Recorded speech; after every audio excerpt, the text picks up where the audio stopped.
तो दोस्तों ये मेरे साथ इस वक्त मौजूद है कॉकटेल। इस वक्त आप देख सकते हैं स्क्रीन पे हाथ पे बैठता है। इसको ये सिखाया गया है, वरना तो इस तरह तोते बैठते नहीं हाथ पे। कॉकटेल डिज़ायर अल्बिनो, अल्बिनो के नाम से।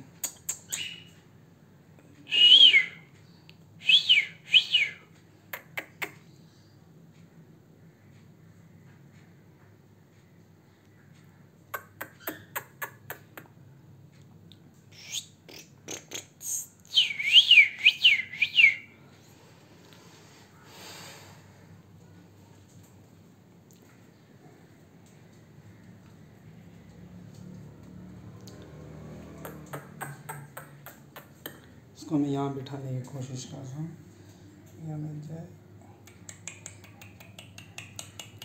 नहीं बैठ रहा है यहाँ पर, बिल्कुल नहीं। तो मैं इसको मैं वापस ले जाता हूँ, क्योंकि दूसरा तोता जो है ना वहाँ से इसको बुला रहा है।